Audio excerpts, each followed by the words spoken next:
Quanto às duas questões agora para nós respondermos. Primeiro, em relação ao átomo.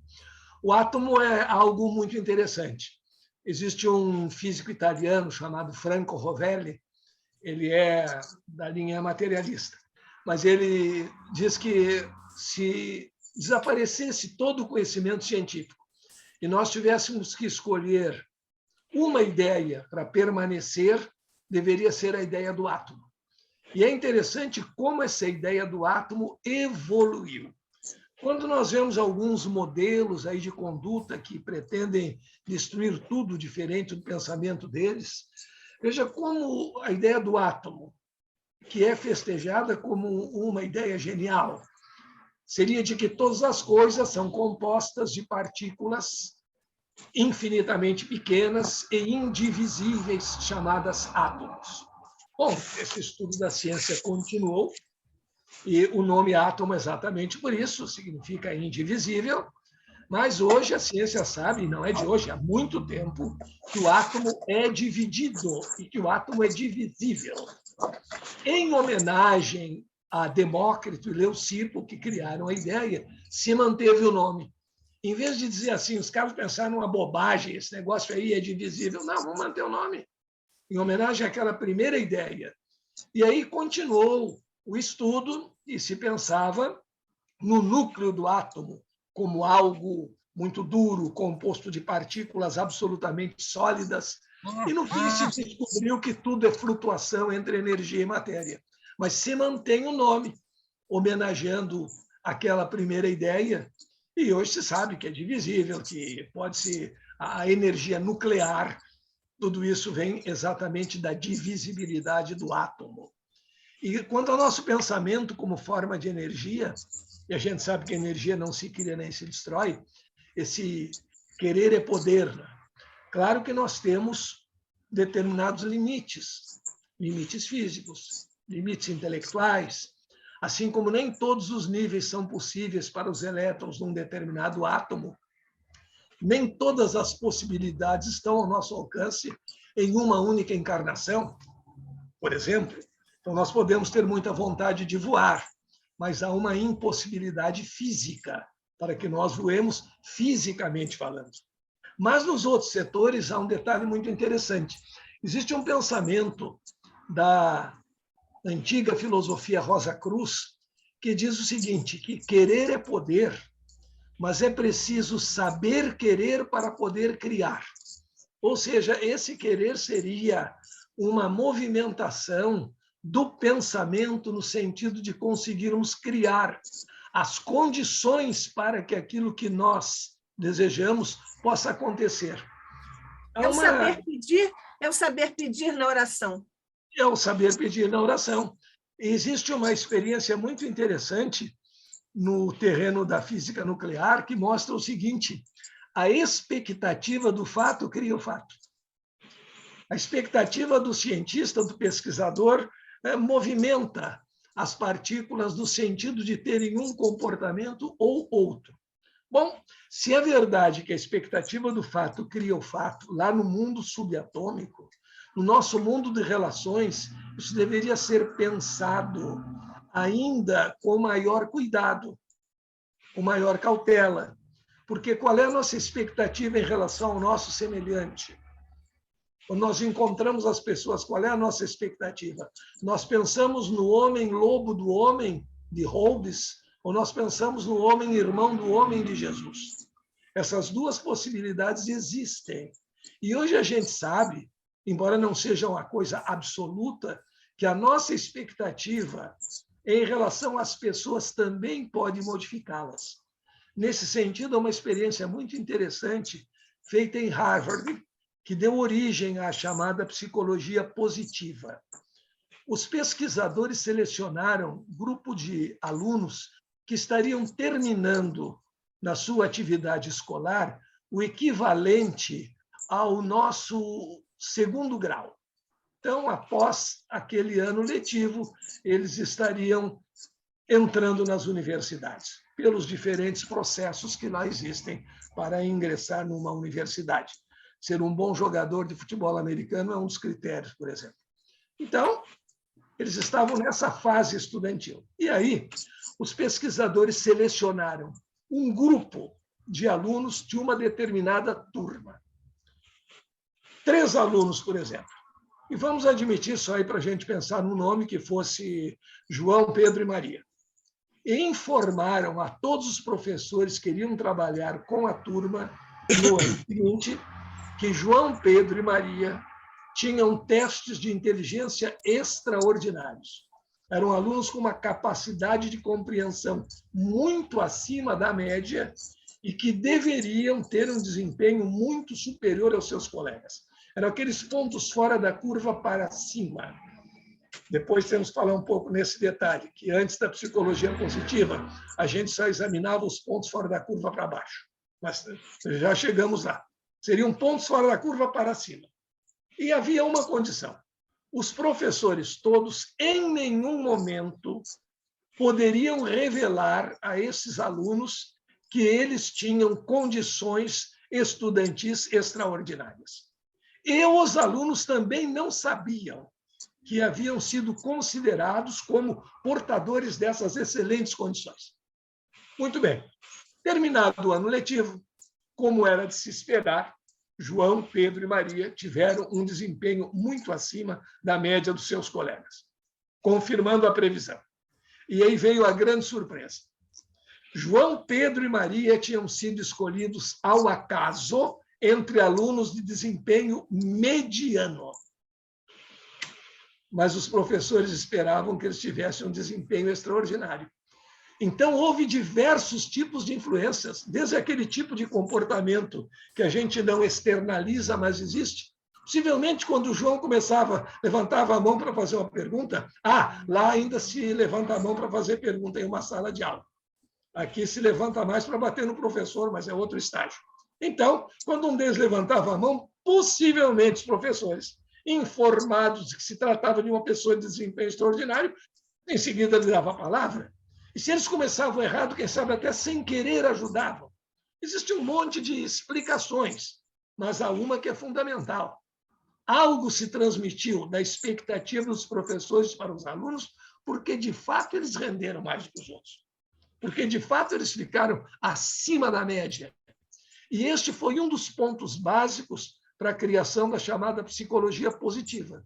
Então, vem desde lá do mundo subatômico, a expectativa do fato cria o fato, até as nossas relações de todo dia, a expectativa que nós temos em relação às pessoas de quem nos aproximamos, com quem dividimos tarefas na prática de um ideal comum, até a relação pai-filho, a relação de companheirismo, a relação entre professor e aluno, tudo isso é muito influenciado pelo pensamento, porque a expectativa é o pensamento que eu tenho a respeito de um determinado fato. É a crença, é o meu pensar a respeito de um determinado fato.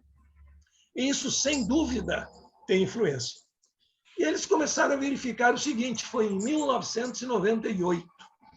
Alguns pesquisadores verificaram que de cada 17 casos que eram motivos de estudo, ou até mesmo de artigos, motivo de case em psicologia, tratavam de coisas negativas, de doenças, de disfunções, e só em cada 17 tratava de coisas positivas. Então, 17 casos eram estudados. 16 diziam respeito a disfunções, a doenças, e ao lado positivo. Então, eles projetaram o seguinte: quando se faz uma curva de desempenho estudantil, por exemplo, existem os pontos que ficam na média, existem aqueles que ficam abaixo da média e os que ficam acima da média. Então, todos se preocupavam, e é muito justo, com aqueles que estavam abaixo da média para... Regina! Mas sem se dar conta que Oi? quando nós nos preocupamos apenas com o que está abaixo... Oi, eu tô assistindo o Zoom da física quântica que o Luiz botou. Então, quando... Fátima, só um instantinho. Fátima, você localizou quem está com o microfone aberto? Já mutei, por favor, feche o microfone. Obrigada. Bom, assim, se você puder retomar, para depois nós podermos emendar a edição, tá bom? Obrigada. Tá.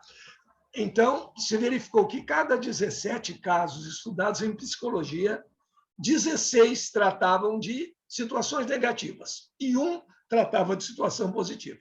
Então, nessa curva que se faz do desenvolvimento escolar, sempre se tem uma linha média, onde se situa a maioria dos casos. Alguns ficam abaixo e alguns ficam acima desse desempenho médio. E todos se preocupavam somente com aqueles que ficavam abaixo da curva, o que é muito justo.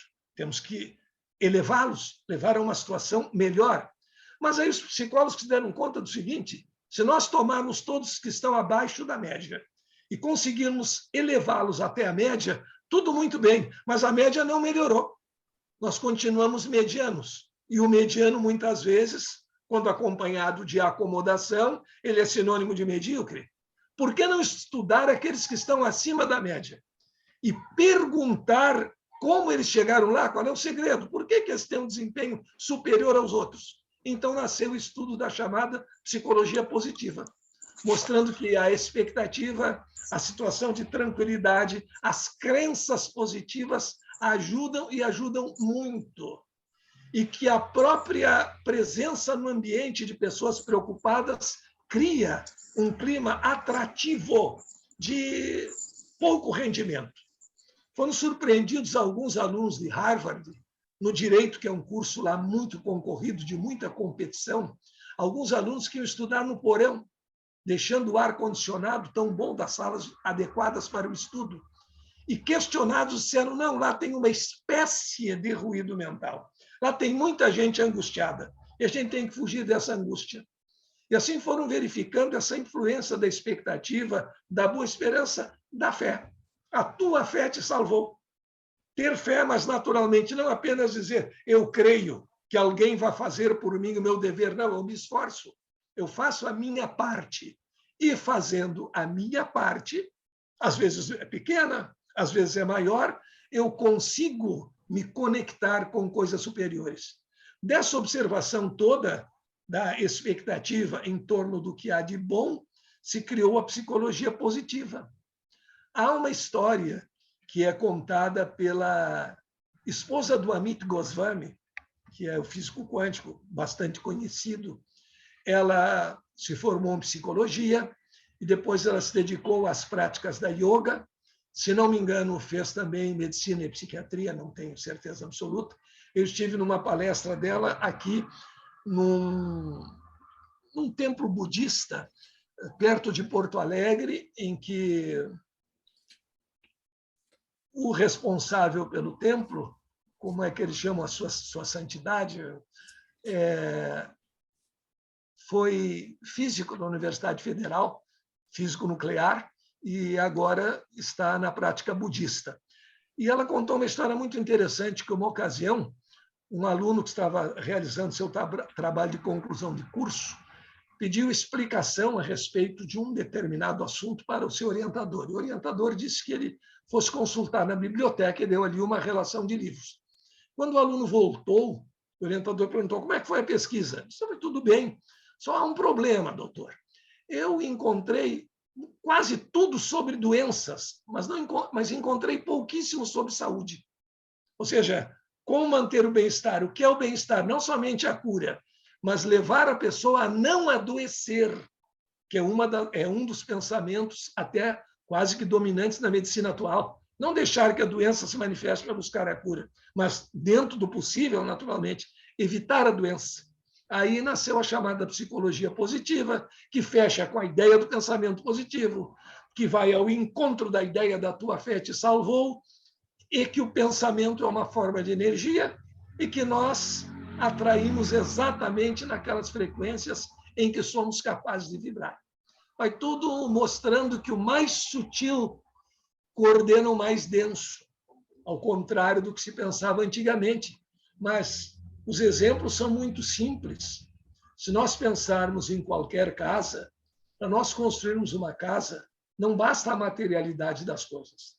Não basta amontoar tijolo, cimento, areia, cal, tubulação hidráulica, tubulação elétrica. Se eu jogar tudo isso num terreno vazio e baldio, com o passar do tempo, apenas pela lei da entropia, a desorganização será maior. Uma casa começa no plano sutil. Alguém a idealiza. Um engenheiro, um arquiteto pensa, e o pensamento é uma forma de energia, na construção daquela casa. Depois passa para uma planta o seu pensamento. Uma planta é um conjunto de desenhos em 2 dimensões. E em 2 dimensões, no plano, portanto, ninguém vai morar. Mas aquilo ali bem interpretado, e daí a importância da interpretação correta, permitirá que matéria física, agora sim, matéria densa, seja colocada de modo adequado a que se consiga, no final, a construção de uma casa. Isso se chama, na filosofia da ciência e na física quântica, a criação do mais sutil para o mais denso. Ao contrário do que se pensava sempre, a importância do mais denso. Não, é do mais denso para o mais sutil. São átomos que formam moléculas, que formam células, que formam neurônios, que formam pensamentos. Não. São pensamentos, são consciências que formam a realidade material. A causação descendente, né? É isso, a causação descendente, precisamente. Causação descendente, substituindo aquela ideia da causação ascendente. Como dizia o Giordano Bruno, o mundo não é apenas feito por Deus, mas é também feito de Deus.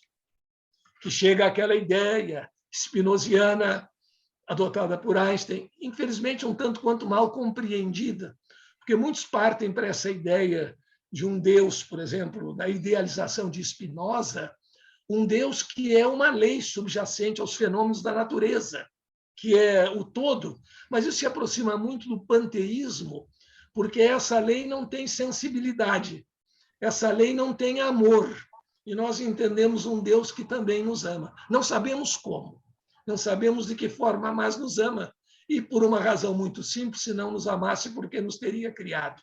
Então, eu acho que a gente deve associar essa ideia de lei subjacente a todos os fenômenos da natureza, essa lei universal que nós ainda não compreendemos em sua totalidade, com outra lei fundamental, a formar o par de asas, que é a lei do amor, a mais importante de todas.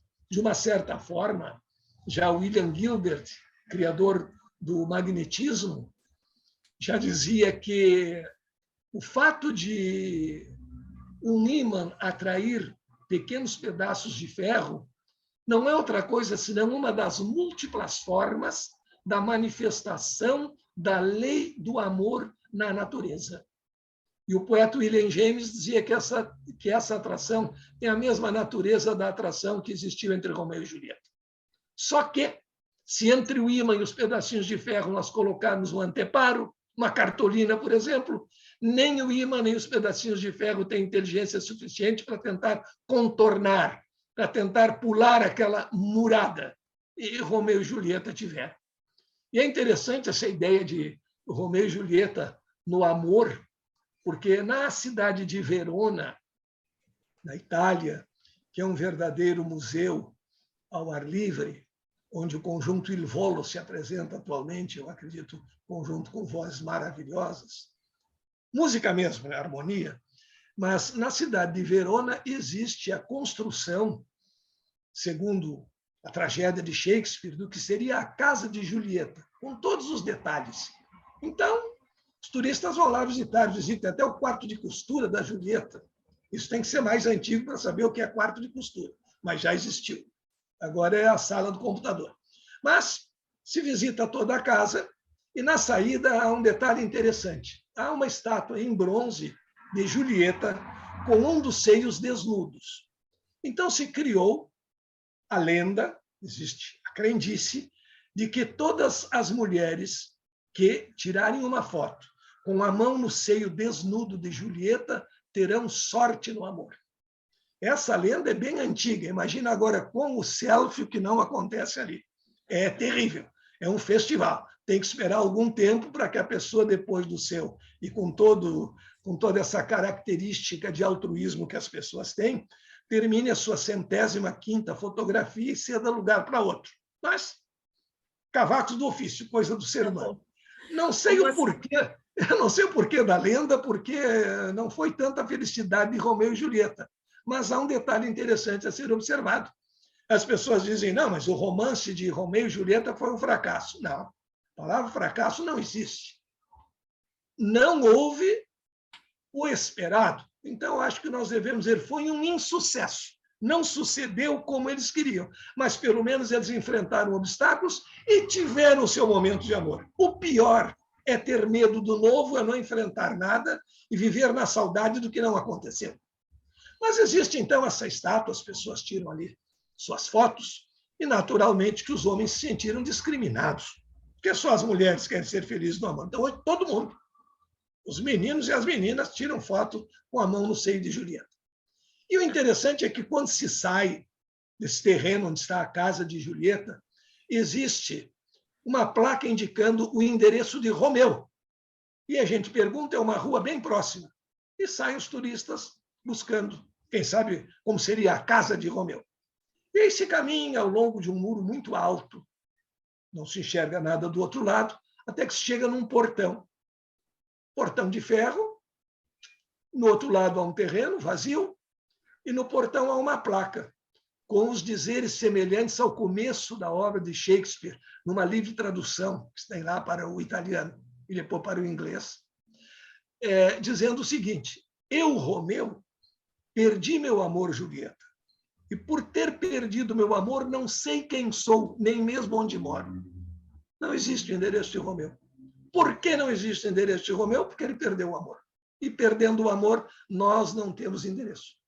O poeta gaúcho, Mário Quintana, sempre dizia que amar é mudar a alma de endereço. Mas, nesses tempos bicudos que vivemos, convém verificar em que endereço vamos colocar a alma, porque depois não adianta reclamar o difícil acesso. Mas é interessante essa ideia, que perdido o amor se perde o endereço. As pessoas que não têm um amor, e é um amor forte, não é um amorzinho, um amor na vida, por uma instituição, por uma pessoa, pela natureza, pelo belo, pelo espírito, por Deus, por Jesus. Quem não tem um amor, não tem rumo, porque começa a achar a sua vida sem finalidade. Romeu, depois que perdeu o amor, não tinha mais endereço. Moacir? Moacir? Só para contribuir, né? O amor a gente já vai ver no sistema cristalográfico dos minerais, cujas moléculas se atraem pela afinidade, é a agregação molecular. Isso. Moacir, nós temos... Desculpe. Sim. Termine. Toda a agregação na natureza nos dá um exemplo muito interessante, que quando existe, vamos pensar assim, existir amor e não existir amor, existir atração e existir repulsão. A atração sempre traz modificações.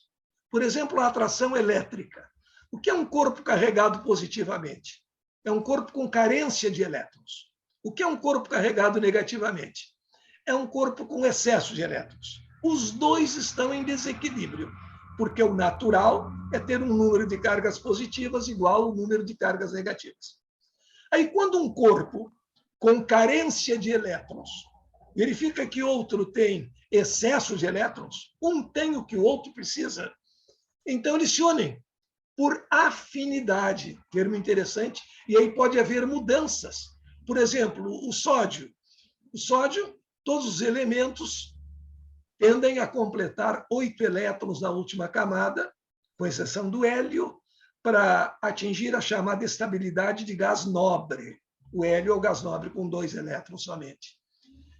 E o sódio tem, por exemplo, na última camada, somente 1 elétron. A penúltima tem 8. Se ele se libertasse daquele elétron, ele teria estabilidade de gás nobre, mas estaria em desequilíbrio elétrico. Portanto, não estaria feliz, quimicamente falando. E a felicidade sozinha é difícil. Mas o cloro tem uma última camada com 7 elétrons. Se ganhasse um, atingiria estabilidade de gás nobre. Mas ganhando 1 elétron, ele fica em desequilíbrio elétrico. Então, o que acontece? Eles se atraem por afinidade e formam um novo conjunto, transformam as suas propriedades, são um novo ente. Como o casal que se ama é um novo ente. Um casal não é a soma da vontade do pai com a soma da vontade da mãe. Uma família não é a soma da vontade dos pais, filhos, etc. Não, é um outro conjunto. É aquele famoso enigma de Platão, as propriedades do todo não são a soma das propriedades das partes. Há algo mais. Então, o sódio perde as suas propriedades compartilhando aquele elétron de sódio com o cloro. O cloro perde as suas propriedades normais e eles passam a ser um novo composto, o sal de cozinha, que, embora não seja a oitava maravilha, principalmente para os hipertensos, tem propriedades diferentes e é mais saudável que o sódio puro ou o cloro puro. Então, com a atração, existem modificações. Agora, vamos pensar em dois corpos que tenham cargas de mesmo sinal. Dois corpos negativos, os dois têm excesso de elétrons. Dois corpos positivos, os dois têm falta de elétrons. Então, eles vão para longe um do outro. Nenhum deles se modifica. Essa repulsão, esse distanciamento das pessoas não muda nada. Às vezes é saudável. Está lá no Livro dos Espíritos, não temos que nos acotovelar com pessoas com as quais não convivemos. Então, não vamos forçar a convivência. Deixa, se afasta. Mas isso não é querer mal. Isso é uma medida profilática. Agora, quando existe atração, quando se concretiza a atração, a afinidade, o amor, há mudanças. Quando simplesmente cada um repele o outro, fica cada um como está. Não há progresso. O progresso depende do amor. Moacir, nós temos aqui ainda umas perguntas. Como nós entramos atrasados por causa do Zoom, a tecnologia nos passou uma perna, não é isso? Nós começamos um pouco depois, então eu indago se nós podemos ir até 17h30. Sim, eu pensava que era das 14h30 às 17h30. Eu percebi que você pensava isso, mas não é, não. Leu o meu pensamento. Porque então, pois é. Primeiro tinha falado 14 horas, aí falasse, mas é meio perto do almoço, não sei, tá, quem sabe 14h30, eu tinha isso na ideia. Mas vamos até 17h30, sem problema. Vamos lá. Então, nós temos aqui algumas perguntas ainda, não é isso? Indago se você quer que eu as coloque, as perguntas, ou se você quer falar sobre outra questão e depois, antes do próximo intervalo, nós fazemos as perguntas. Não, já pode ir colocando as perguntas.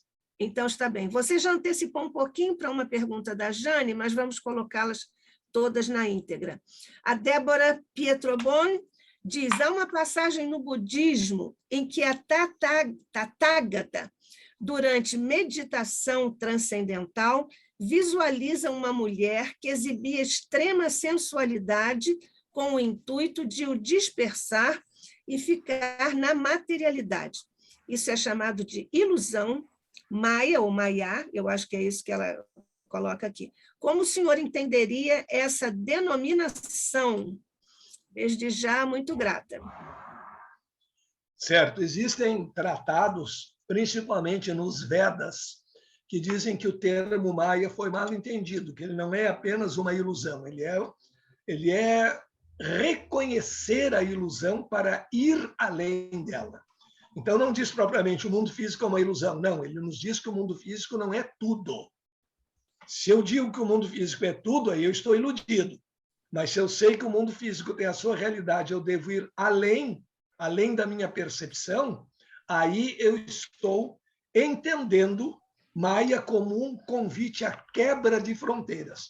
Mas claro que dentro do próprio budismo pode haver diferentes interpretações disso aí, alguns que dizem que Maya simplesmente é ilusão, e aí o mundo físico é Maya. Já o Chopra, por exemplo, acha que foi um engano quando se começou principalmente na década de 60, 70 do século passado nos Estados Unidos, quando começaram a entrar conceitos como meditação e outros conceitos do budismo, a roda de samsara e outros tantos começaram a ser adaptados, que houve alguns equívocos quanto à tradução, quando, por exemplo, se fala a palavra karma. Há pessoas que entendem karma somente como castigo, e karma não é castigo. Karma é o esforço necessário, às vezes penoso, para chegar ao dharma, que é a missão. Agora, mesmo nos textos, e principalmente em termos de meditação, haverá diferentes descrições e diferentes interpretações de um mesmo fenômeno. quanto a esse fato. Quem sabe ela queria distraí-lo para uma ilusão que não seria toda a realidade que ele buscava. Não se sabe até que ponto a manifestação do inconsciente de uma pessoa pode ocorrer também num momento de meditação, mas essas interpretações são, naturalmente, interpretações variadas, e se diz, nesse sentido, para os Vedas e dentro da medicina ayurvédica, por exemplo, essa ideia de Maya ser somente considerado ilusão não é a ideia mais correta. O engano é quando a gente acha que a ilusão ocorre quando a gente acha que o mundo das percepções físicas é tudo. Aí nós temos que usar Maya, ou seja, usar Maya no sentido de reconhecer a ilusão para ir além. É uma das interpretações. Sim, nós vamos então agora para a próxima pergunta, que é da Jane. A física quântica, Moacir, vem para, digamos, dar concretude, explicar o abstrato como a bondade, a fé e até os milagres realizados por Jesus? Aí nós temos que entender um detalhe que é importante. Na filosofia da ciência, existe hoje o que a gente chama uma abertura para a espiritualidade. E o que se verifica é o seguinte, e é muito importante essa diferença. Não é objetivo da física quântica estudar as questões da espiritualidade. Isso poderá vir a ser dentro da filosofia da ciência. Ela apenas cumpriu a tarefa de nos descrever um mundo diferente, onde nós não somos somente observadores, mas somos também co-criadores, e mostrou a importância da consciência do observador nos fenômenos, em a expectativa do fato cria o fato, como mostrou também que o pensamento é uma forma de energia. Agora, dentro das pesquisas da ciência, nós temos um outro terreno.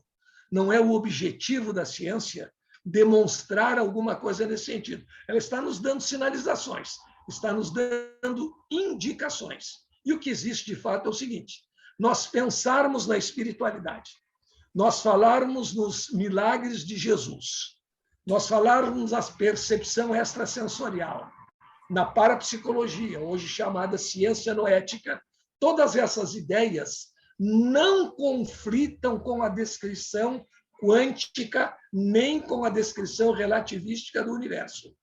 Conflitariam com a descrição materialista do universo.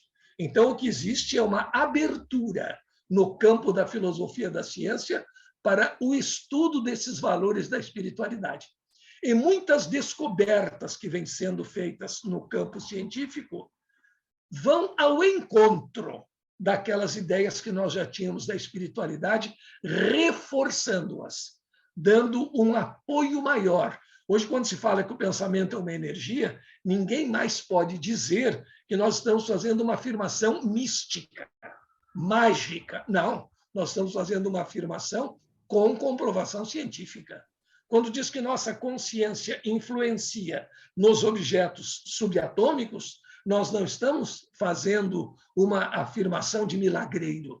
Nós estamos dizendo algo que a ciência constatou, sem, entretanto, ter conseguido dizer ainda o que é consciência.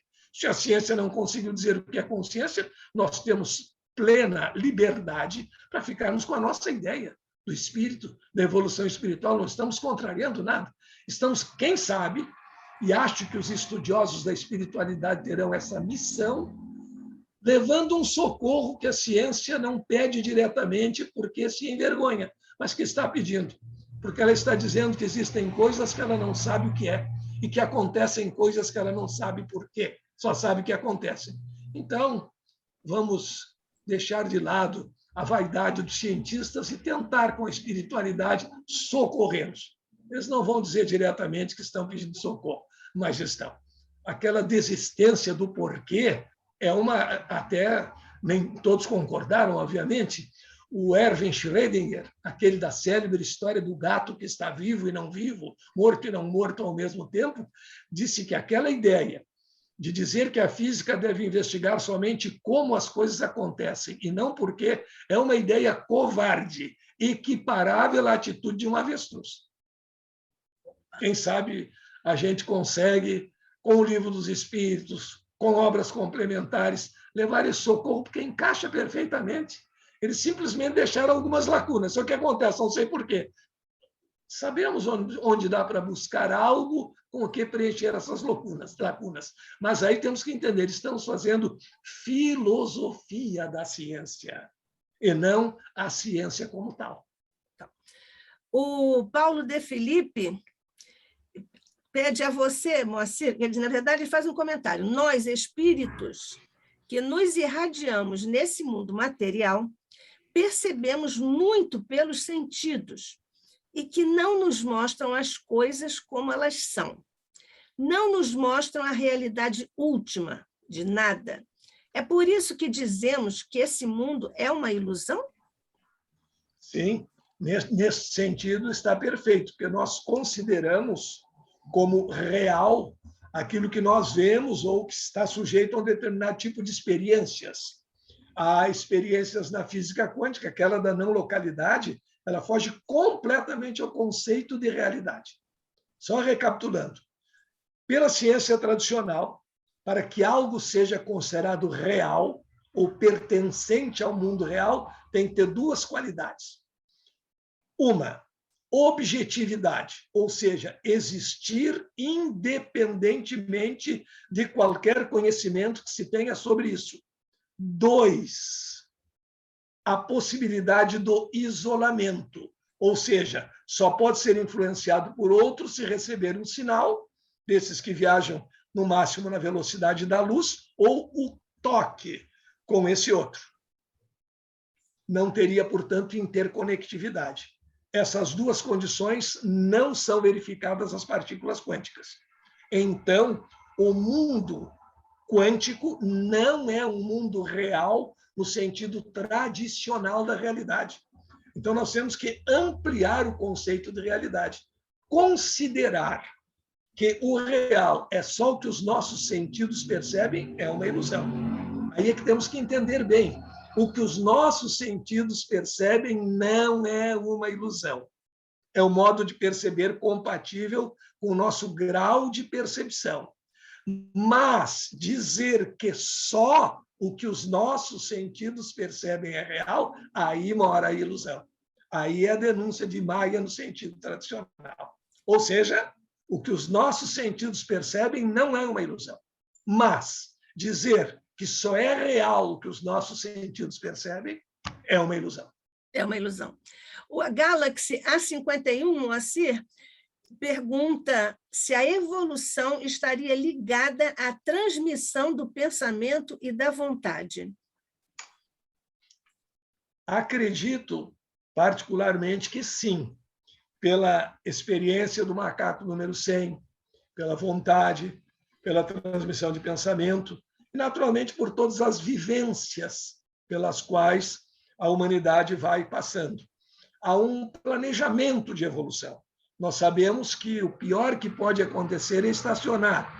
Retroceder não é possível, quando se entende a evolução como uma lei, a lei do progresso. Dentro da espiritualidade, o progresso é entendido como uma lei. Nós temos muita dificuldade, às vezes, de entender que certas pessoas estejam, ao menos, estacionadas. Isso parece que andam para trás. Há muita barbaridade no mundo, e a barbaridade é o que é mais divulgado, naturalmente. Mas sabemos que, na pior das hipóteses, nós estacionamos. Agora, todos nós evoluímos. Só que o ritmo da evolução individual depende da vontade, depende de cada um. É como se nós considerássemos alunos que frequentam a mesma escola, no mesmo nível, com os mesmos professores. Eles receberão as mesmas aulas, mas eles terão diferentes progressos. Alguns buscarão além da aula, outros buscarão aquém da aula, porque procurarão matar a maior parte das aulas possíveis. Aí é uma decisão. Mas todos terão aprendido alguma coisinha. Agora, essa decisão é nossa.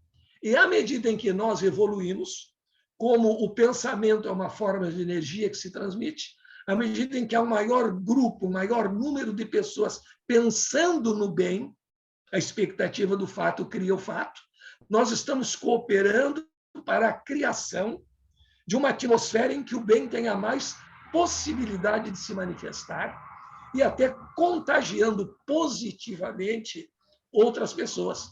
Com essa nossa ideia, com esse nosso ideal, não foi por acaso que Kardec afirmou que a grande caridade que se poderia fazer para o espiritismo, no sentido de um grande favor, a grande benesse que se poderia fazer para o espiritismo, seria exatamente divulgá-lo. Porque quanto maior o número de pessoas que tenham conhecimento das ideias de evolução, da fé raciocinada, da necessidade da prática, dos sentimentos, da espiritualidade superior, mais nós teremos evolução e mais o mundo se aproximará de melhores condições de felicidade. Isso. Moacir, nós não temos especificamente perguntas, agora temos aqui alguns agradecimentos que eu vou apresentar em conjunto no final, porque certamente outros companheiros também vão se manifestar pela alegria deste encontro e dos ensinamentos que estamos obtendo. Você pode falar mais sobre algum outro tema ligado a essa questão? Eu abri uma espécie de leque no início sobre algumas questões que seriam interessantes. Você ainda há pouco falou sobre a profecia autorrealizadora, citando a questão dos alunos, que nós vivemos isso também quando damos aula, nós sabemos muito disso. Aquilo que nós dizemos assim, ou já ouvimos na sala dos professores, sobre uma turma ou outra, acaba acontecendo, né? Nós sabemos disso. E são coisas assim, comentários fortuitos, mas isso acaba alterando aquela realidade, né? Sim. Então, eu estava perguntando a você essa questão do elétron, da onda e da partícula, você já falou sobre isso. Sim.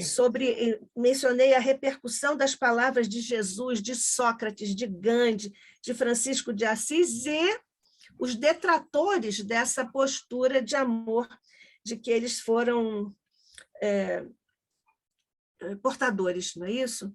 Esse novo universo da quântica não consegue abarcar o nosso bom senso, ou o nosso bom senso é que não consegue entrar, captar, atingir, ser sensível a esse novo universo que se abre, não é isso? Que não derruba a física clássica, mas que traz horizontes extremamente novos e promissores para nós todos, né? Nesse sentido, especialmente, existe aquilo que a gente chama o senso comum, que, como senso comum, não tem um grande nível de alcance, e o bom senso. E existem fenômenos porque nós estamos habituados, no nosso raciocínio, àquela lógica de predicados de primeira ordem, falso ou verdadeiro, sim ou não. E nos habituamos ao longo de séculos, desde que o homem povoou o planeta, nós nos habituamos a funcionar assim como um computador dígito.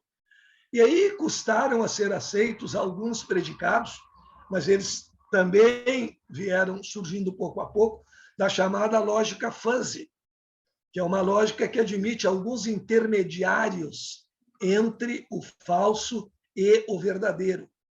E isso começou a aparecer na ciência e nós começamos a mudar o nosso modo de dizer. Por exemplo, um estudo de física na termologia vai nos dizer que, com o aumento de temperatura, os corpos se dilatam.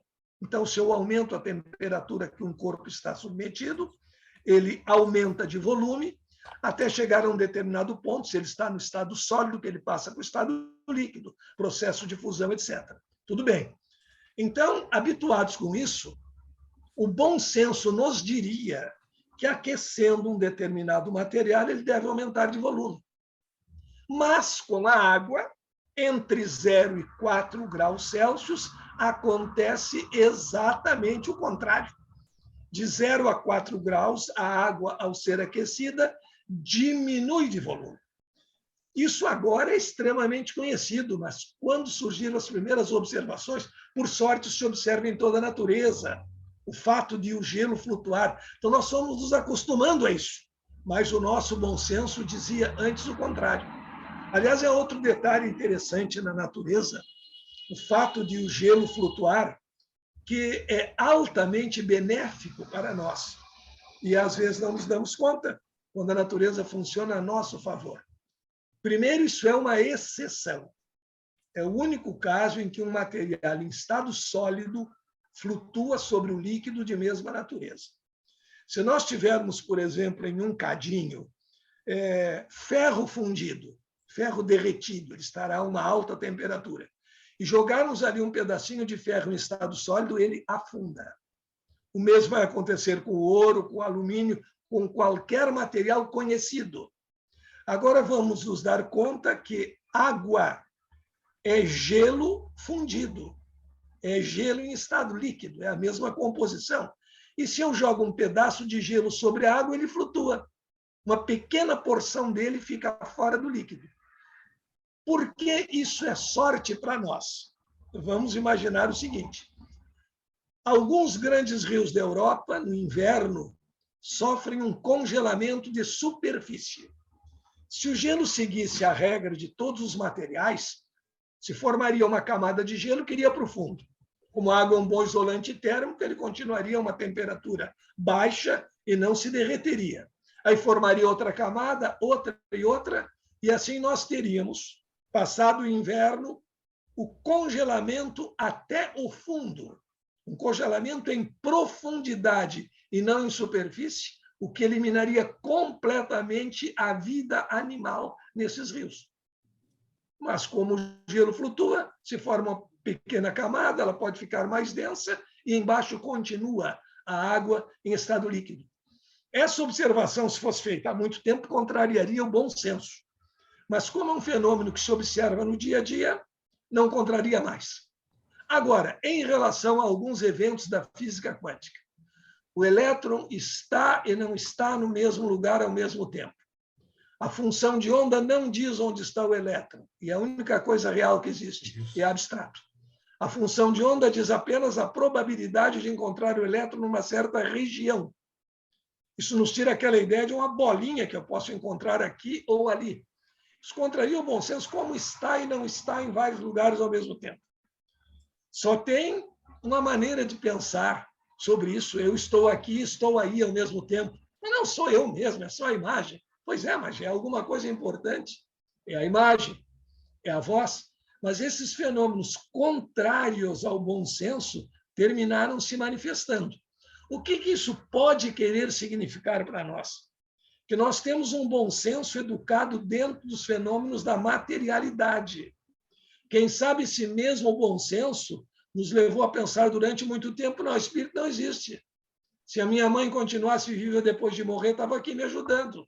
Ela não está aqui me ajudando. Tem muita desgraça acontecendo no mundo. Deus é o grande ausente, é um senhorio descuidado. Então, Deus não existe. Esse bom senso tradicional, ele foi exemplificado e vivido só na materialidade das coisas. Então, nós não compreendemos algumas coisas diferentes. E ainda temos muita coisa a aprender. Por que acontecem determinadas desgraças? Todo mundo tem culpa de outra vida? Não sei. Não temos a resposta para todas as perguntas. Isso é que é interessante. E o mais interessante é que isso veio da física. Porque se isso viesse de livros sobre a espiritualidade, seria ridicularizado. Como é que afirmam esse fenômeno aqui, que é absolutamente contrário ao bom senso? Como é que podem estar recebendo diferentes mensagens de Bezerra de Menezes em diferentes lugares ao mesmo tempo? Contraria o bom senso? Contraria, até porque as mensagens são diferentes, não é uma mesma mensagem, mas contraria o bom senso, mas é real. Como é que o gato pode estar vivo e não vivo ao mesmo tempo? Se os fenômenos da física quântica pudessem ser aplicados, não podem, pelo menos ainda, mas se nós interpretássemos o que acontece com as partículas quânticas, com o que acontece com um animal, nós teríamos a possibilidade de o animal estar vivo e não vivo, morto e não morto, ao mesmo tempo. Como na experiência da dupla fenda, os elétrons passam e não passam pelas duas ao mesmo tempo e também não passam por nenhuma. absolutamente contrário ao bom senso.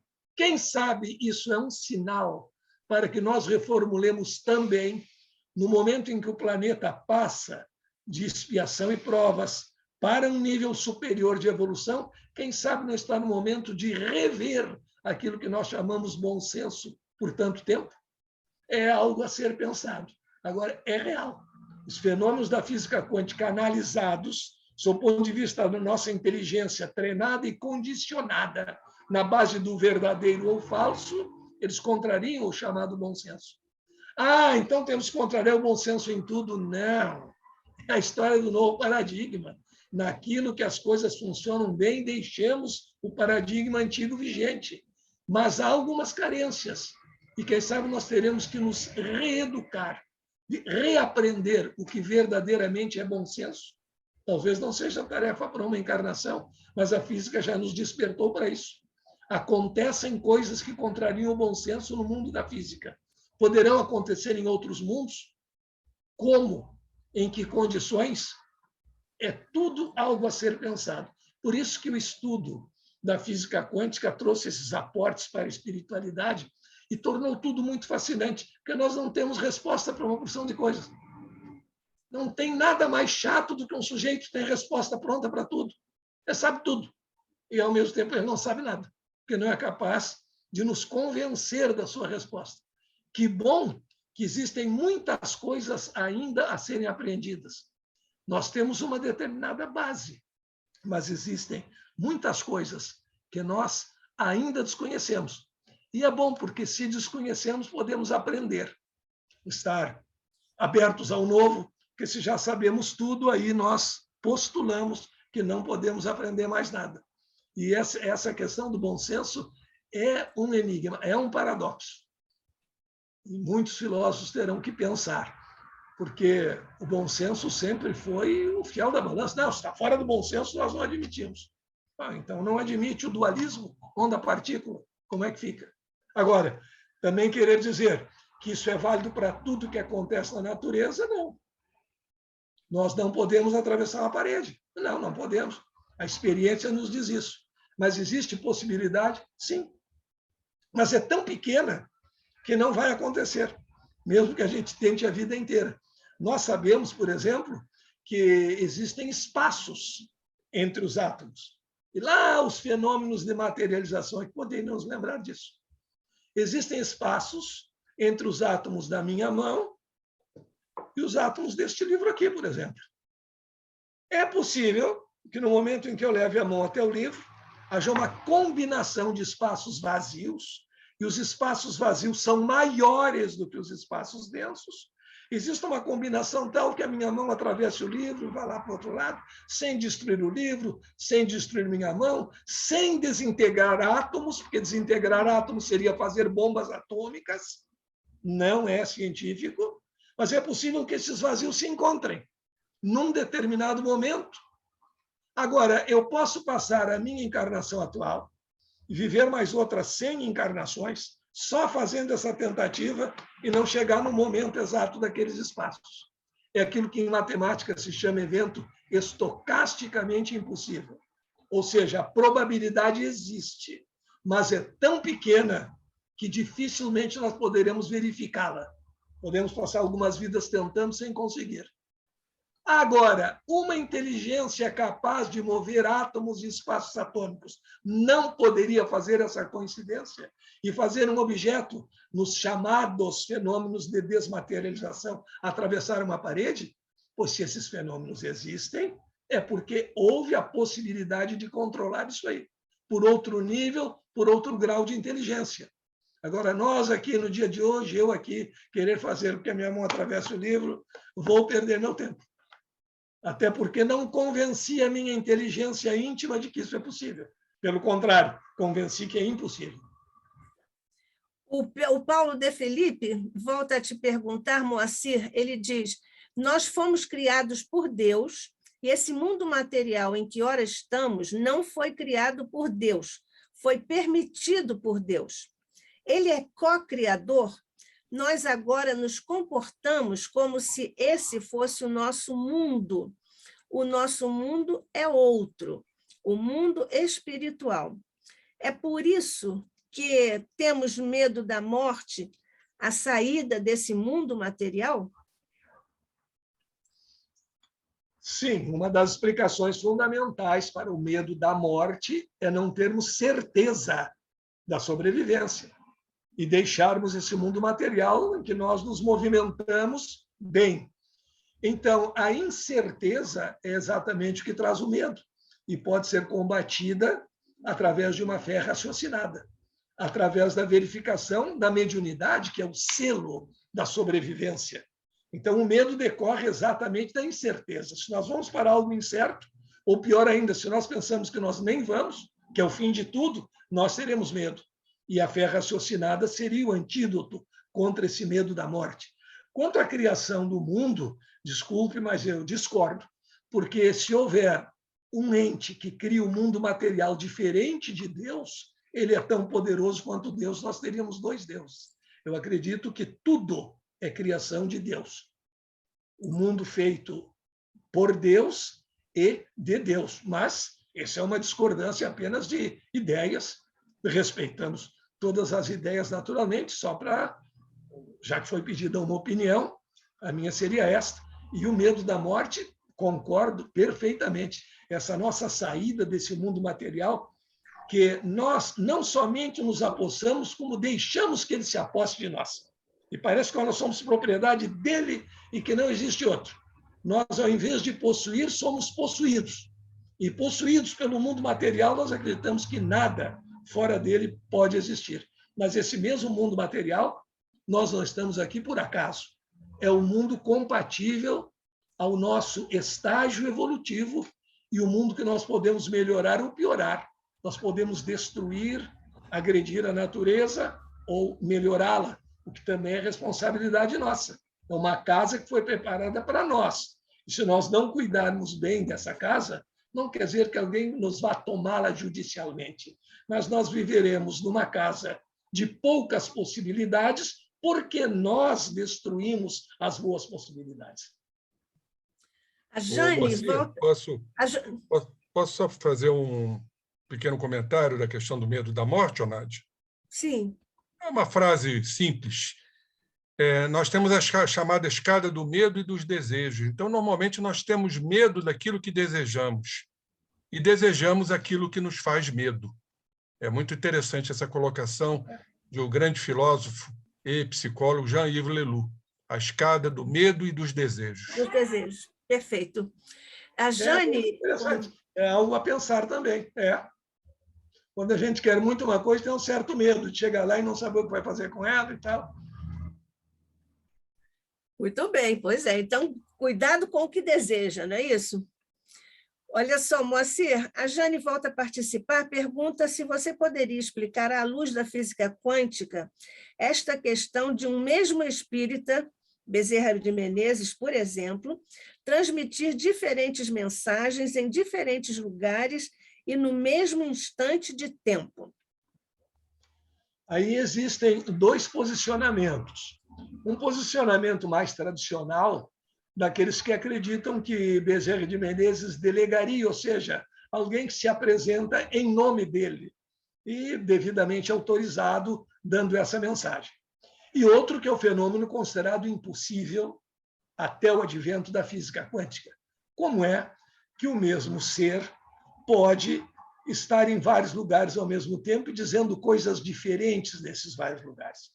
Dependendo do domínio que se atinja da consciência num plano espiritual, poderia, por exemplo, num mesmo momento responder duas perguntas, se eu tivesse um pouco de concentração, responder uma aqui oralmente e também responder uma outra por escrito. Dependeria de algum treinamento, mas a gente poderia chegar lá. Agora, vários lugares com perguntas diferentes. São propriedades do espírito que não são propriedades nossas, enquanto seres materiais. E isso, tradicionalmente, seria contrário ao bom senso. Como é que é o mesmo espírito, ou seja, digamos, a mesma inteligência está respondendo coisas diferentes ao mesmo tempo? Nós somos inteligência múltipla. Eu posso estar conversando agora aqui e estar pensando em alguma outra coisa. Eu posso. No momento em que eu dominar tudo isso, e aí depende de usar a faculdade do espírito como um todo, porque o corpo físico, apesar das grandes informações que nos dá, ele também é um bloqueio para muitas coisas, para muitas realidades. Então, isso seria uma propriedade semelhante à propriedade do elétron. É o mesmo elétron que está aqui, não está, que poderá se manifestar como onda ou poderá se manifestar como partícula. E, além disso, porque o elétron se manifesta de acordo com a nossa consciência.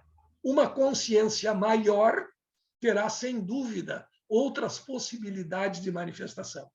É nesse sentido que é muito interessante esse estudo dos fenômenos da física quântica, porque, pelo menos por analogia, ele nos leva a compreender certas coisas que, pela lógica tradicional, nós consideraríamos impossível, mas que nós vemos pouco a pouco acontecendo no mundo da física, e se acontece no mundo da física, um mundo de efeitos, poderá acontecer também no mundo espiritual. Isso nos permite analogias que reforçam algumas das nossas crenças, nos permitindo pensar de um modo mais amplo, saindo daquele bom senso tradicional, porque pelo bom senso tradicional não dá, mas pelo bom senso tradicional não tem como uma partícula mandar o recado para outra, o recado não chega, mas a outra recebe. Ô, Moacir, nós chamamos isso de ubiquidade, não é? Ubiquidade. E isso é uma propriedade de espíritos mais evoluídos. Aí eu faço uma pergunta para os nossos questionamentos aqui, reflexões. Como é que o Chico Xavier psicografava diferentemente, né, através da espiritualidade, dois assuntos completamente diferentes, e era um espírito encarnado, não é? Exatamente.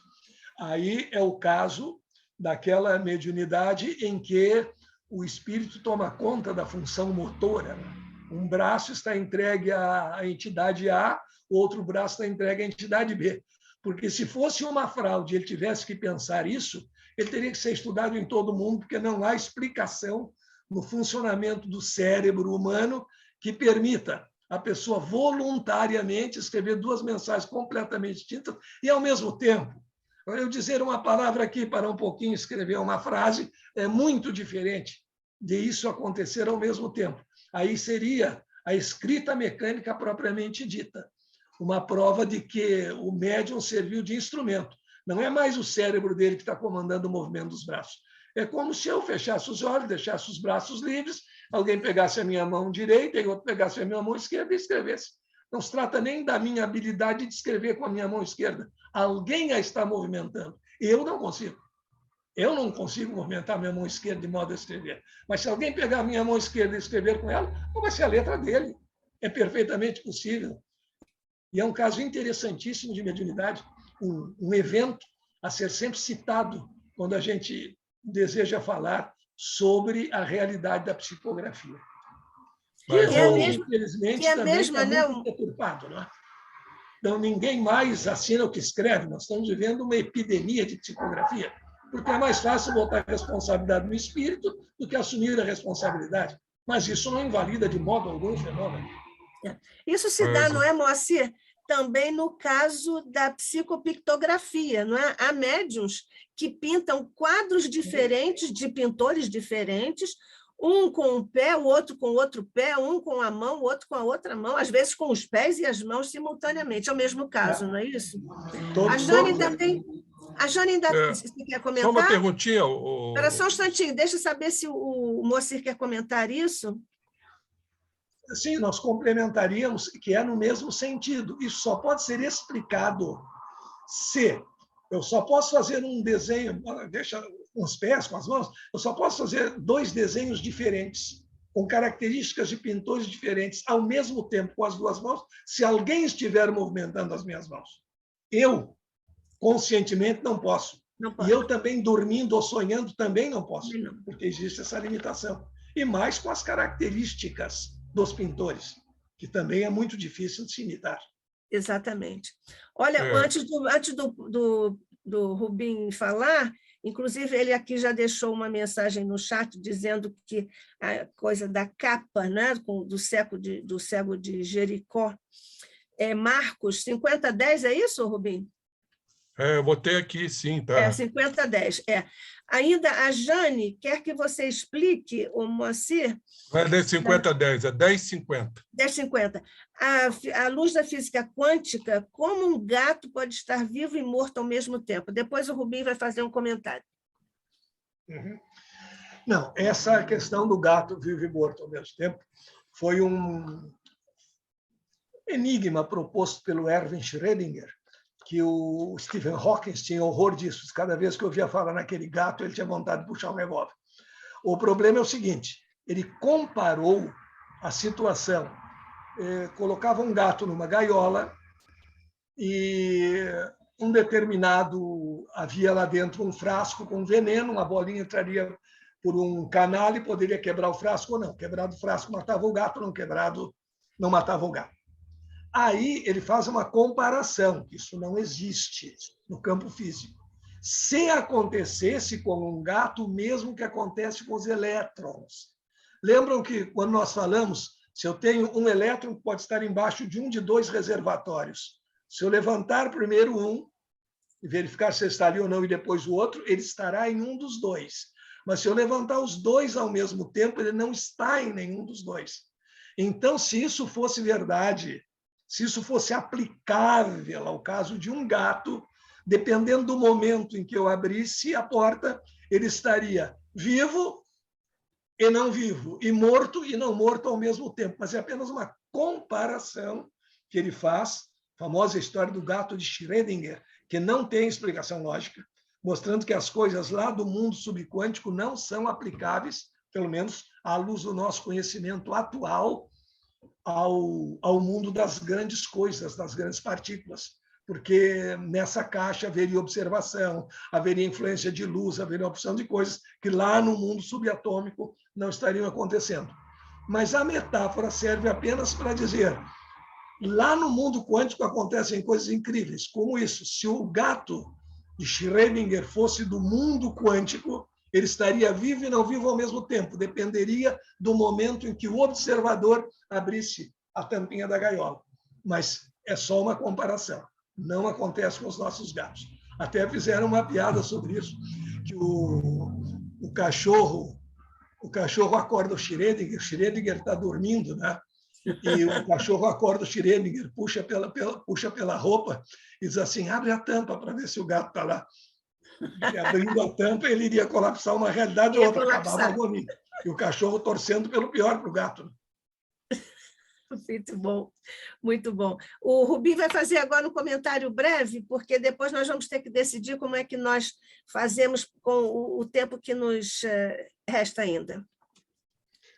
Moacir, eu creio, nos meus estudos, né, que eu procuro sempre aprofundar, que para haver uma correlação mediúnica, que eu nem coloco como mediúnica, eu coloco medianímica, porque tem que haver uma sintonia, uma afinidade, um colorido pequeno que seja do médium.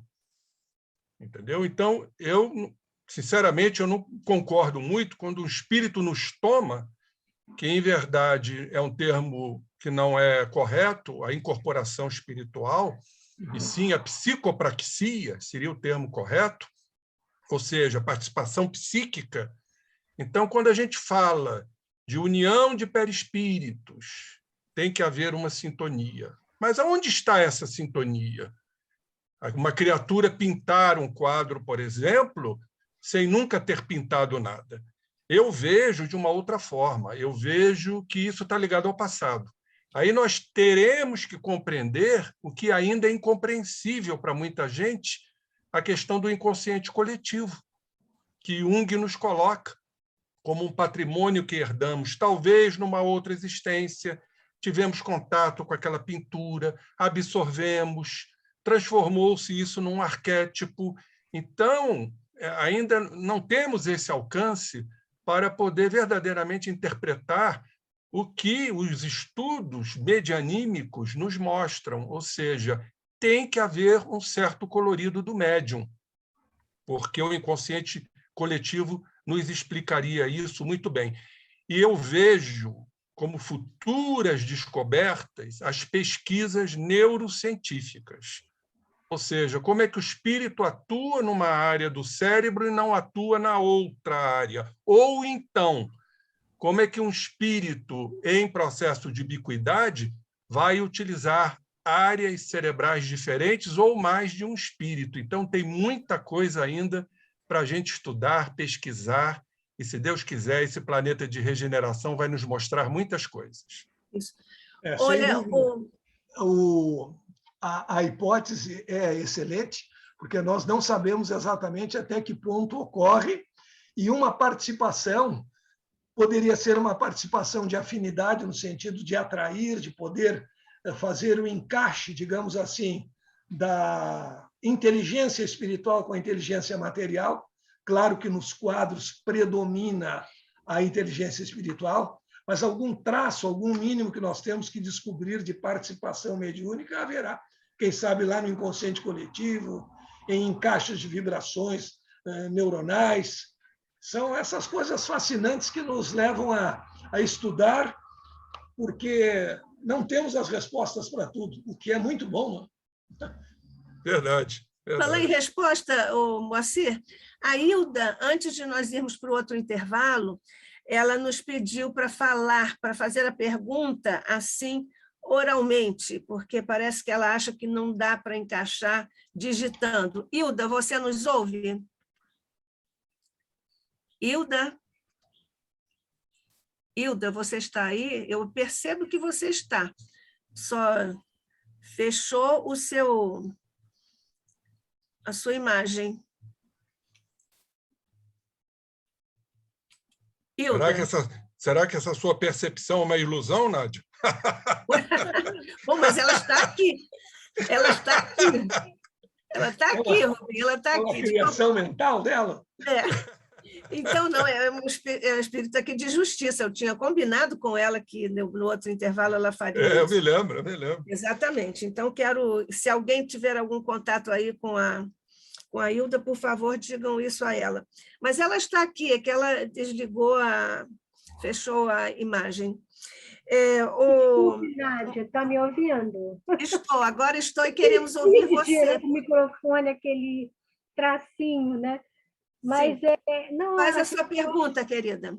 Então, as respostas que ele veio dando, veio assim, clarificar para mim muito naquele momento do Evangelho, quando ele diz: pedis e obtereis.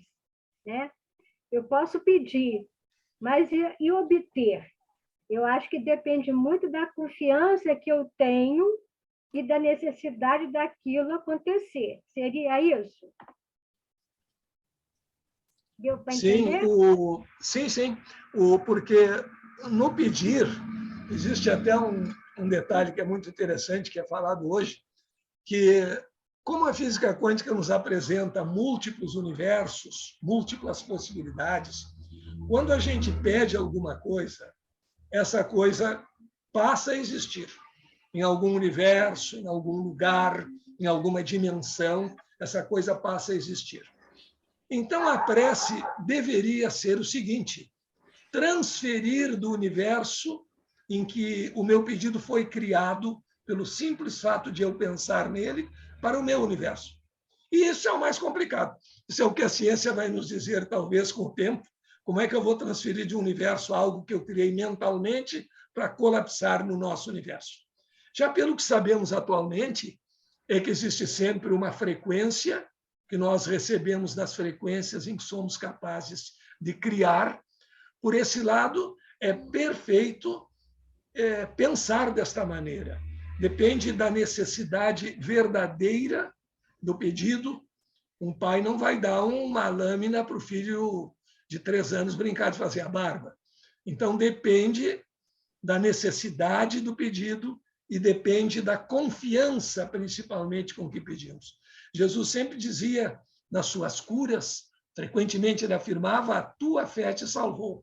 Ou seja, pediu com fé, pediu criando aquelas condições necessárias para que o pedido se realizasse. E quando nós temos verdadeiramente fé, nós pedimos algo para algo ou alguém em que ou em quem nós acreditamos. Daí vem a intensidade do pedido. né? A pessoa que faz aquela afirmação positiva. Tudo dentro dos limites que nós temos na nossa encarnação. Entendi, mas não há necessidade, então, de eu estar toda hora lembrando a espiritualidade desse meu pedido, porque uma vez feito, eu mandei para o espaço, né, para o universo, Sim. toda aquela minha emotividade e da minha necessidade. Então, porque às vezes eu me pego, meu Deus, eu esqueci de fazer esse pedido na minha prece. Aí eu caio em si e falo, não tem necessidade disso. Porque o meu protetor espiritual sabe dessa minha necessidade. Então, ele se incumbirá vendo a possibilidade de ser atendido ou não. É esse pensamento que eu preciso corrigir isso. Não, em tese é perfeito, porque quando nós fazemos uma prece, nós emitimos numa certa frequência, é uma energia. Energia não se cria nem se destrói. Mas também nós não sabemos até que ponto as entidades estarão sempre à nossa disposição, estarão a todo momento cuidando de nós, estarão a todo momento sabendo das nossas necessidades. Então, é como aquele pedido repetido, não faz mal, nós intensificamos a energia. Que não quer dizer que nós vamos passar todo o tempo do nosso dia rezando. Não, até porque há diferentes formas de rezar. Fazer o bem a alguém é uma forma de oração. Buscar o nosso progresso, buscar a nossa capacidade, o nosso crescimento é uma forma de oração. Agir corretamente é uma forma de oração. E há também a oração propriamente dita, que nós fazemos em determinados momentos, e nós podemos repetir, porque muda a situação, muda o panorama, e assim muda, quem sabe, a forma de fazermos o pedido e o atendimento desse pedido. O importante é nós sabermos que a oração é algo fundamental, que a prece possui efeitos, mesmo que a pessoa alvo da prece não saiba que ela está sendo objeto desse pedido, mas faz efeito. O que não significa que vá produzir sempre e exatamente aquilo que nós desejamos. E se a prece é acompanhada de uma vida de amor, de harmonia, de fraternidade, naturalmente nós estamos atraindo melhores vibrações, maiores vibrações, até chegar naquilo que a gente chama massa crítica, uma energia suficiente para a produção de um determinado fenômeno. Isso, Moacir. À luz da quântica, como é que você vê a questão da senhora Annabelle Villa, que está catalogada por Kardec como um espírito em condições medianas, no capítulo 3º da segunda parte de O Céu e o Inferno, a Justiça Divina segundo o Espiritismo. Era uma jovem senhora, 35 anos, estava desencarnando, mas ela queria dar assim algumas orientações para o marido, então resolveu esperar, assim, no momento da desencarnação, ela resolveu esperar o marido e diz isso a ele, porque ela diz assim, não quero morrer. Isso está lá no Céu e Inferno. Não quero morrer. Aí o marido chega e ela diz, estava esperando por você, porque preciso conversar e tal sobre os filhos. E aí ela não desencarnou, ficou mais 3 meses, uma moratória, afinal, e com sofrimentos atrozes, porque já estava bastante difícil a sobrevida dela, mas ela não quis morrer, digamos assim, e tal. Como é que você... O que a física diz a esse respeito? Não haveria um estudo específico sobre isso, fica entre aqueles fatos que nós sabemos que existem, não temos uma explicação definitiva, mas há algumas coisas que são muito interessantes. Quem sabe ela se convenceu que não iria morrer antes de contar para o marido. Isso convenceu a sua inteligência celular, esse chamado mundo inteligente oculto em que nós vivemos e não dominamos muito, convenceu disso. E, em consequência disso aí, desse prolongamento, esse prolongamento teve efeitos, digamos assim, efeitos paralelos, se tornar ainda maior do que o possível. Há uma história muito interessante, narrada pelo Chopra, que ele, quando era estudante de medicina, eles tinham alguns pacientes nos hospitais que eles visitavam, e ele resolveu ouvir um dos pacientes, que quase ninguém ouvia, que estava muito debilitado, ele era alcoólatra, estava debilitadíssimo e tinha uma previsão de alguns dias de vida. E aí, quando ele foi chamado para um outro setor, não me lembro se num momento de atender feridos de guerra, alguma coisa do gênero, ele teria que se ausentar por cerca de 14 dias. E aí o paciente disse para ele, quando o senhor voltar, já não vai me encontrar mais, vamos nos despedir. Ele disse, não, tu precisas falar comigo. Tu não podes ir embora sem falar comigo. E partiu para a sua missão. Voltou 14 dias mais tarde, encontrou o paciente numa posição fetal, muito debilitado, e o paciente disse, viu, como o senhor me disse que eu tinha que esperar o senhor para me despedir, então eu não podia morrer. E morreu naquele momento.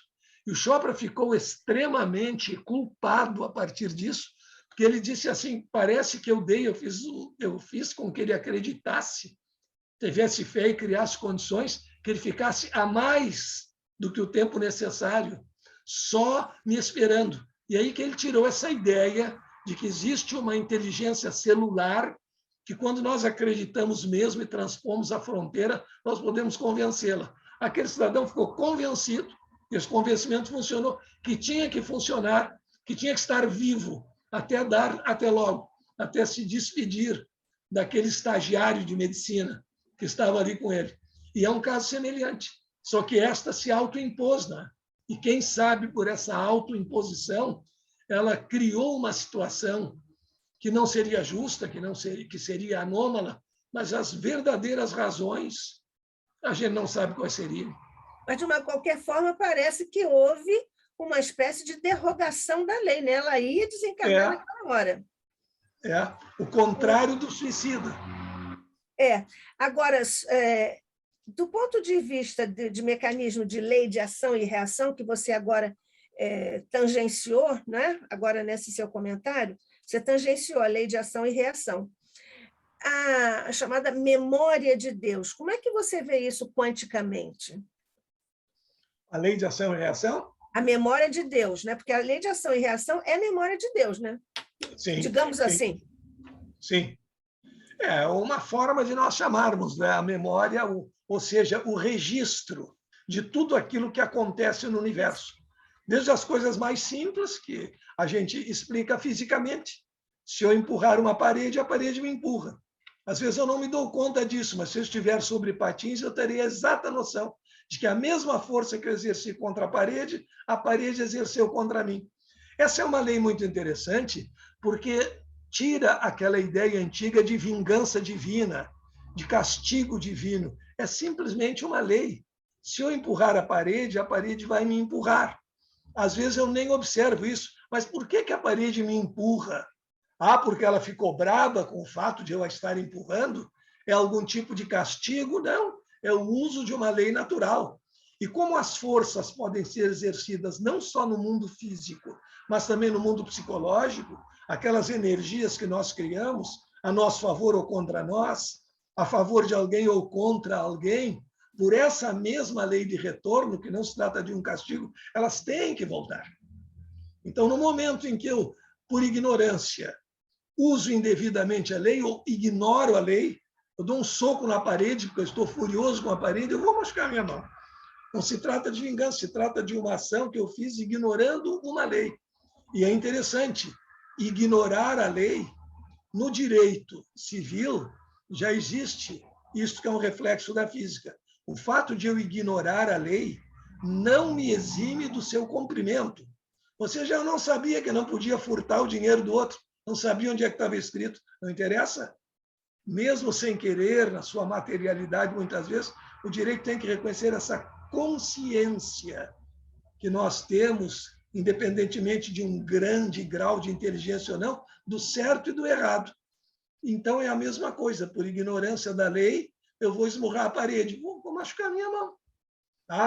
É vingança da parede, é castigo de Deus? Não. Tudo o que acontece fica numa memória cósmica. Tudo tem o seu registro. E a toda ação vai corresponder a essa reação, de mesma intensidade de sentido contrário.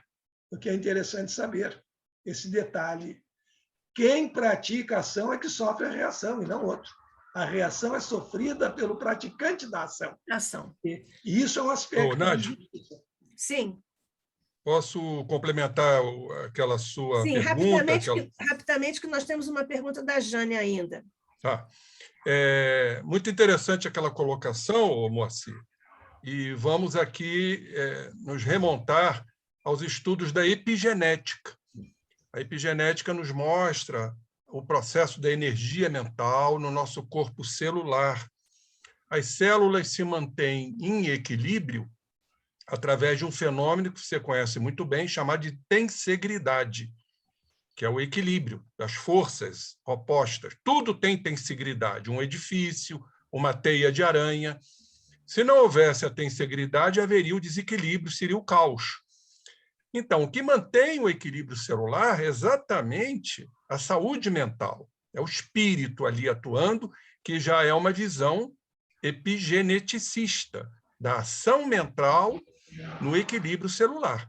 Então, acho que a força dessa mulher, desse caso, de querer viver esperando o ente querido, houve uma permissão do mundo espiritual e não uma derrogação da lei, para que tudo isso se processasse. Então, foi uma força mental, certamente espiritual, mantendo a arquitetura celular ainda num certo equilíbrio. Porque o que é a morte física? Senão a ruptura deste equilíbrio, a ruptura da tensegridade celular. Eu creio que é por aí que a gente tem que raciocinar. Tá bom. É um caminho. E interessante que Kardec considerou um espírito mediano. Mesmo assim. Exatamente, exatamente. Embora, aliás, isso é respondido pelo Kardec na obra, não é? Porque todo o perfil com que o Kardec descreve a senhora Anna Belleville, que, aliás, ele declara que ele e ela se conheciam, ele acompanhou a vida da Anna Belleville até o final, até a desencarnação dela. Bom, mas, enfim, deixa eu apresentar aqui a questão da Jane. Ela diz, senhor Moacir, numa síntese, poderíamos dizer que a visão quântica do Evangelho de Jesus seria a materialização da fé?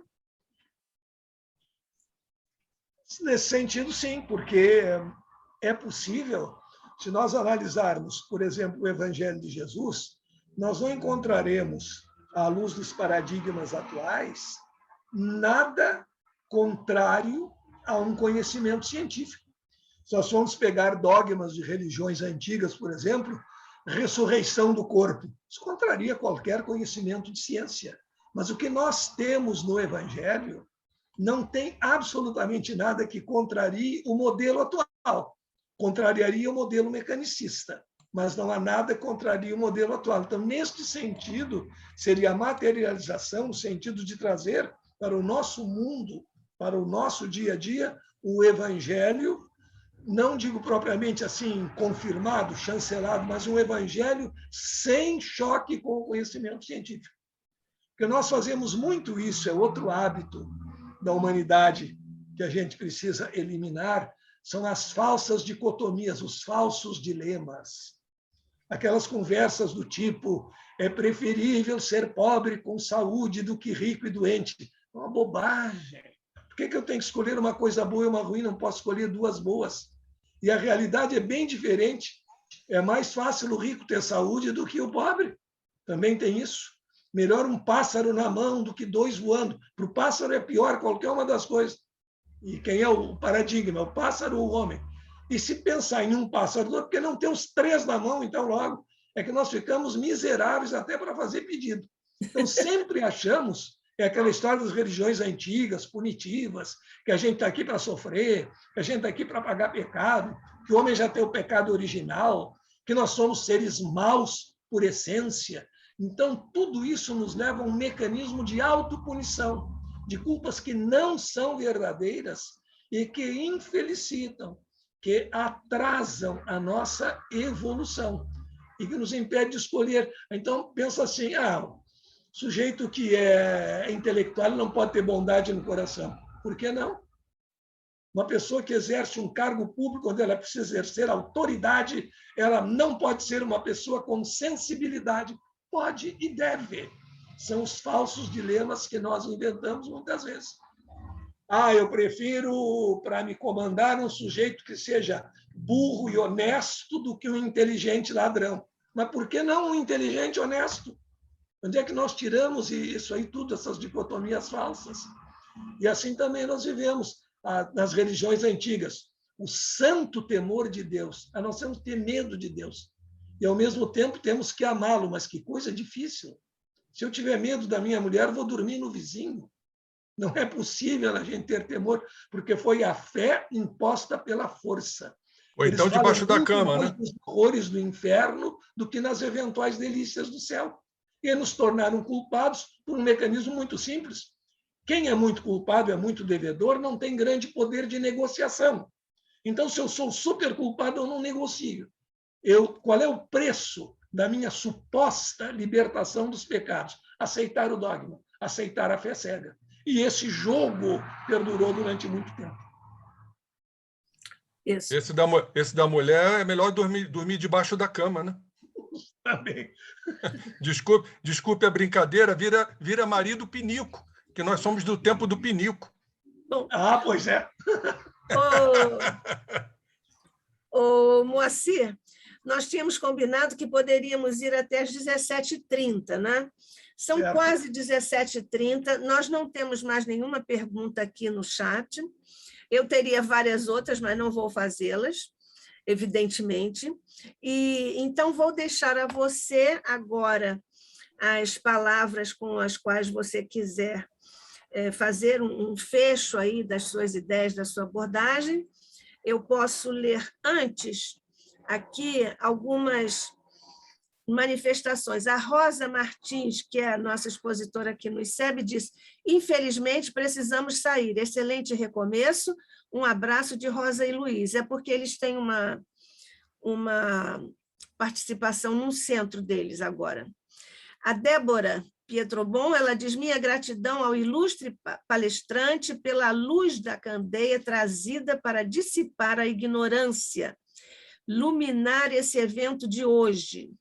Grata ao Márcio do ICEB, na pessoa da querida Nádia. Muito obrigada, querida, pela sua presença aqui conosco. Volte no sábado que vem, e no outro também, porque nós temos uma programação maravilhosa, viu? Então, o Galaxy 51 também disse: gratidão, Marie Vaudrin.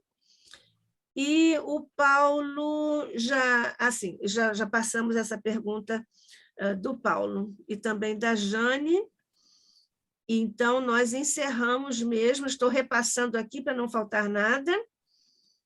Pronto, excelentes ensinamentos nesta tarde, diz-nos a Sheila. Obrigada, Sheila.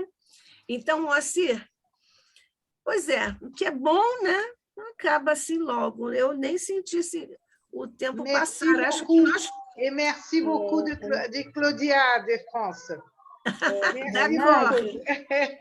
Agradeço ao Moacir, que foi excelente explanação, e eu não estou conseguindo colocar a mensagem no chat. Tá bom, mas já fez a sua manifestação. Obrigada, querida. Obrigada, Cláudia.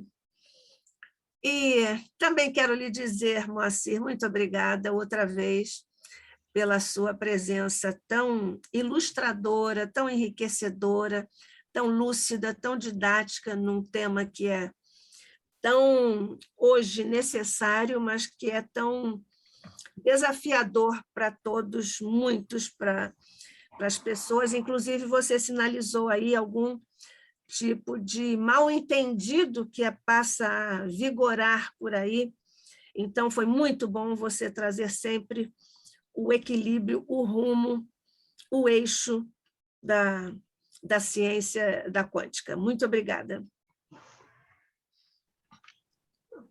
C'est bien, merci à tous. En português, en français, à la prochaine. À la prochaine. Agradecer a todos. Mais en portugais, tu parles déjà. À la prochaine, bonne soirée. Oui, bonne soirée. Merci. Bonne soirée, parce que aqui já são 9h da noite, 9h30, agora 9h30. Mas sábado que vem você vem também, viu? Que vai ser a visão do Evangelho à luz da teologia. Tá ótimo, então. Do espiritismo, claro, né? Okay. Então, vamos lá. Moacir, você quer dar um arremate? Só quero agradecer a todos presença aqui em casa, porque nós estamos agora praticando a pluribiquidade, todos nós juntos, agradecido pelas boas vibrações que nós recebemos. E é isso, nós estamos sempre trocando ideias, aprendendo com muitas das observações.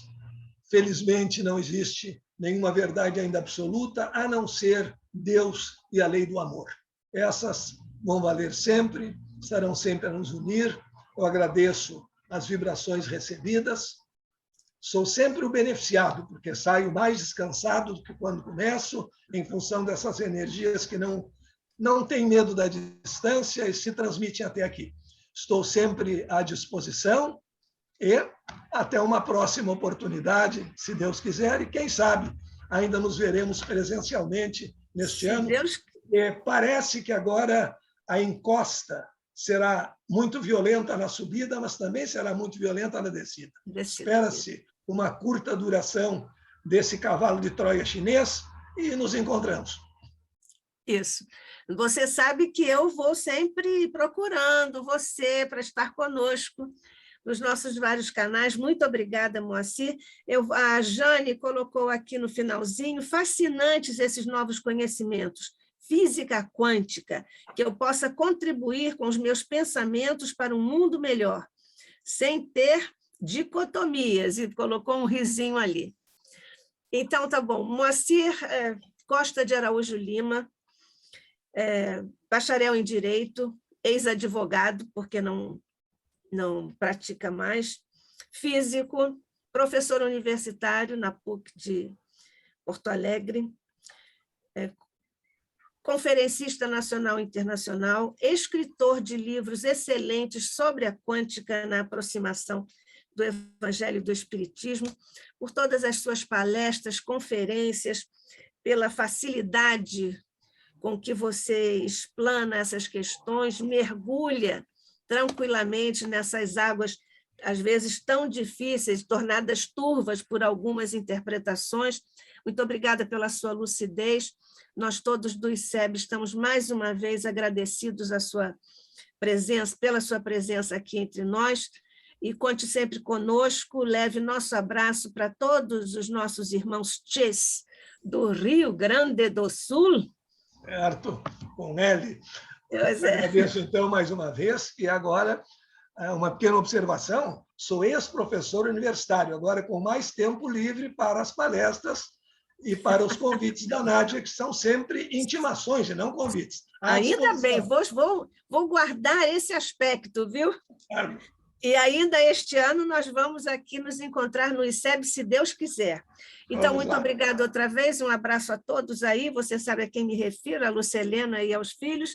Então, nós vamos encerrando este primeiro momento de retomada das atividades aqui no Instituto de Cultura Espírita do Brasil, o ICEB, agradecendo essa abertura linda que nós tivemos com o Moacir, e, naturalmente, agradecendo todo o apoio, toda a proteção de todos os amigos espirituais, os nossos mentores queridos aqui, de Olindo Amorim, Jorge Andréa, Lauro Salles, Pedro de Camargo, os nossos queridos irmãos Carlos Embaçaí também, e, enfim, todos os demais mentores da Casa de Deolindo Amorim, que é o Instituto de Cultura Espírita do Brasil. Nós, mestre querido, aqui reunidos em torno de teu Evangelho, lembrando a magistral codificação de nosso amado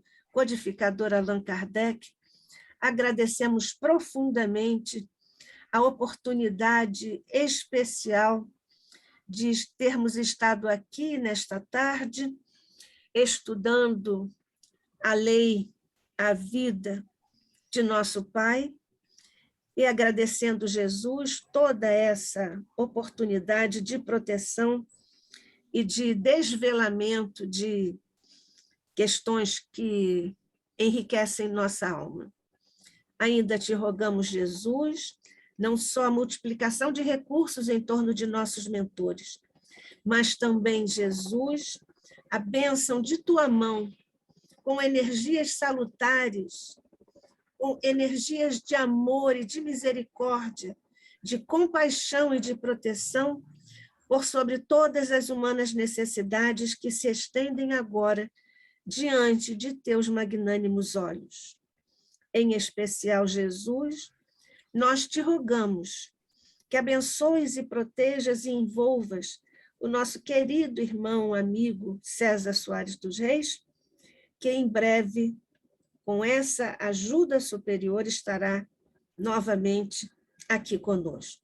Que a tua paz, mestre, a tua luz possam estar agora junto de nós, por sobre o ICEB, por sobre todas as casas, todas as instituições que trabalham na faixa do bem. Fica conosco, guarda-nos em tua paz e tua luz, vertendo-as agora por sobre nossas mentes e corações, como sempre, hoje e para daqui para frente. Que assim seja, sob a graça de nosso Pai.